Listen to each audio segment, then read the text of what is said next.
there's a will, there's a way. Just like my brother somehow ended up in front of the president of the soap opera today, we can get this done. Thank you.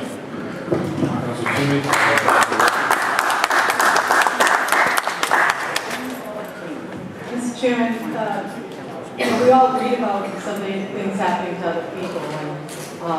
This past year, my husband lost his job in January, and he's still looking.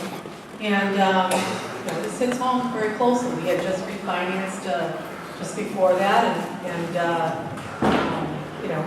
it's not been an easy road. It's been very difficult.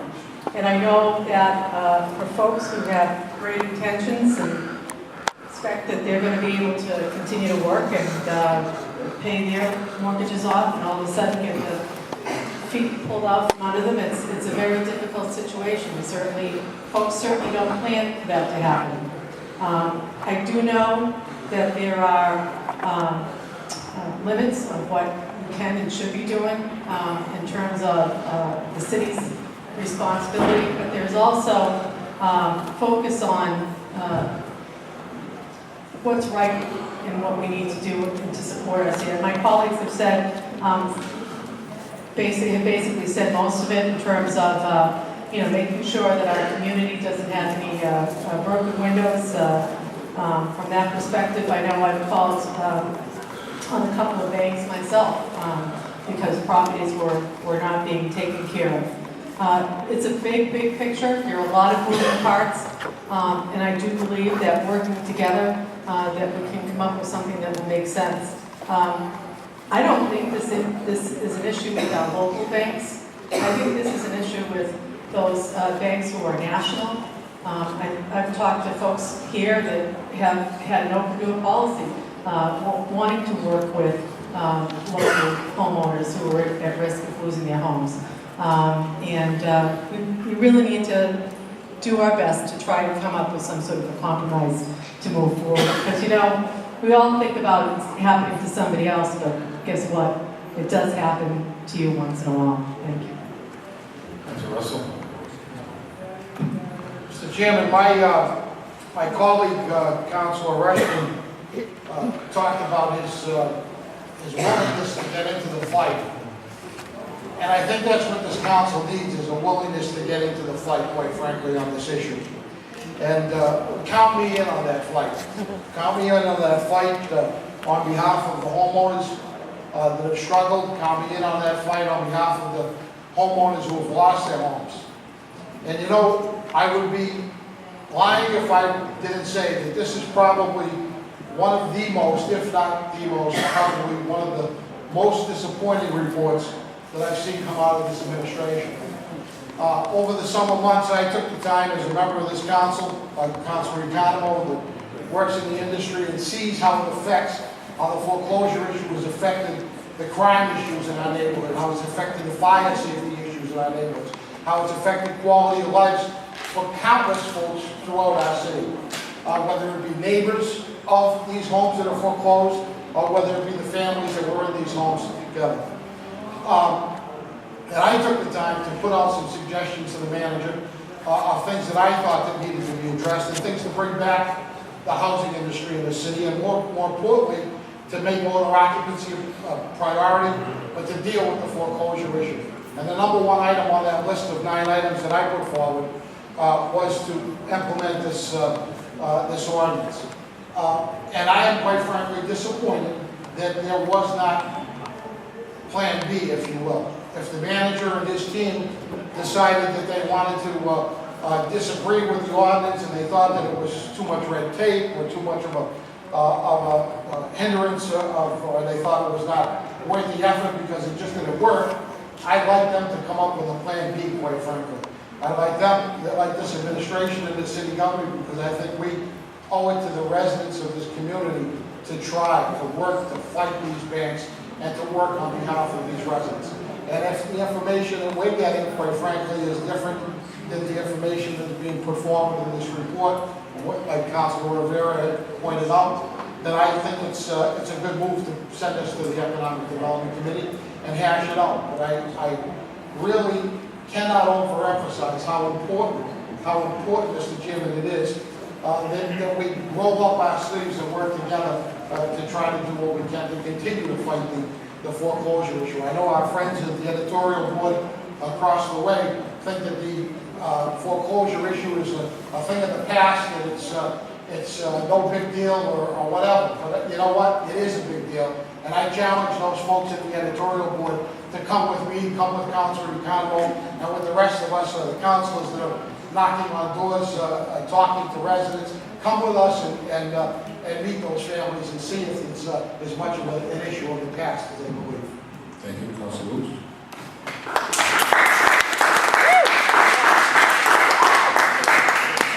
Mr. Chairman, I'm probably going to say something that's not going to get any applause here, but I'm wearing my hat as a lawyer.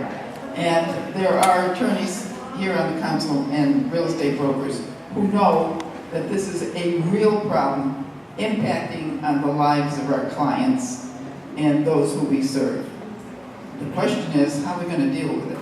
When we look at what other cities have done, they have failed, or they couldn't fund it, or they find themselves in court. The real problem is, as legal mandates, there is nothing forcing the banks to comply with anything. We can file all the ordinances we want. State laws govern the mortgage and financing issues, and state laws have to be changed. I don't know what the Mass Municipal Association is doing. I don't know what the Mayor's Association is doing, and I know when I was mayor, I regularly attended those meetings, and those mayors did come together to fight issues dealing with this kind of issue that impacts the daily lives of the citizens that we all serve. So if we're going to do anything, we're going to have a ballot question dealing with those mortgage issues and those mortgage laws, and we're going to have to do something dealing at very heart of the way business is done by the predatory banks and financial institutions that cause this problem that frankly aren't being controlled by Congress. So this is going to have to be a grassroots effort. This council will file anything it wants, and I guess we'll all feel happy. And we're not going to circumvent state laws. We can't. We're not going to mandate that anybody, be forced to mediate, because we're going to get sued, and nothing's going to happen. So we're going to prolong the pain and the misery. But clearly it has to be an organized effort. Our state delegation has to know this is a problem. What have they done? What legislation has been introduced? And if legislation can't get passed at the great and general court, then a ballot question is appropriate. Backup plan, the manager has suggested a backup plan, nobody likes it. In my observations of dealing with issues facing this city, social problems and needs exist when the public is not involved. The manager is trying to get as many of the parties involved to voluntarily agree to a process. I don't know how it's going to be paid for. That's another issue, because we already know that communities that depend on volunteers can't get this to work. And the banks and financial institutions that aren't always local, in fact, they're usually global, if not national, can thumb their noses at us. So I don't want to go on a fool's journey. I think we really ought to have a policy in place to change the very basic laws that have put us as a community, as a state, in this intolerable position. So I'm suggesting through the mayor to contact the Mass Municipal Association, contact the mayor's group, have a coordinated effort, and our Central Mass delegation. We have to change state laws. Nice to pass ordinances, nice to be challenged, nice to lose, and then we end up not solving a problem. So I'm saying this does require some major effort and some major changes. And we have to do it right. Because I don't want to see this linger and fester and see people angry at the lack of real problem solving on the local level. Thank you, Mr. Chairman. Thank you. So we're going to speak now. We're going to send that going to development and talk to the chair. He's going to go over all the major issues. I know that will be legal, practical elements of implementing this, and I think we can do it right here in the city of Worcester, because I was going to answer these questions and make sure we have a thorough, Council Palmieri, next week. Well, needless to say, this is, not an emotional issue for councilors, but it is certainly an emotional issue for those people. I mean, a real emotional issue in comparison, Kate, to the people that go into foreclosure. Okay? We may be able to talk the talk and really attempt to try to resolve this issue in some way. But I don't think that there's a person on this council, quite honestly, that has gone through what people go through in foreclosure. I don't think so. Maybe I'm wrong. Maybe there's been several people on the council that have lost their homes. But the depth of despair that takes place, I think it's beyond what we understand at this point. When someone's coming and they're saying, "They're taking your home away. What's left?" How do they deal with this? There's more than a sense of frustration and concern. So they turn to legislators, and we're a group that attempts to try to resolve it. I don't think this is a fight. I think it's an issue that has to be dealt with very proactively, very aggressively. The manager has to become, I think, more engaged with those that are on the council, as long as we're not going beyond the law of having discussions with him and having a quorum. But he's taken a different position. And I think the council as a whole is taking a different position than he is. So we got to get far more serious about the issue, okay? And it's not going to be resolved in the next month or two. But I do think we have to get more serious with the manager. He's taken a position. The council looks like it's taken a different position. And those people in our community are going to continue to lose their homes. And we really don't completely understand what that means.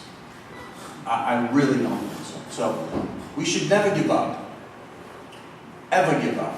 Because this issue is not going away. The banks are generally and obviously the most powerful group around. And so, from my vantage point, I'll be happy to meet with the manager privately on this issue and continue to listen to those who are losing their homes on a daily basis, and it's going to continue to get worse. And maybe we can craft something that is going to be helpful. And maybe the state legislatures and our state legislature will be able to not only talk to each other, 4 or 5 or 6 legislators that will band together, but you need to be talking to the President of the Senate, Speaker of the House, who really control what happens in our state. So this is an issue that has a ways to go.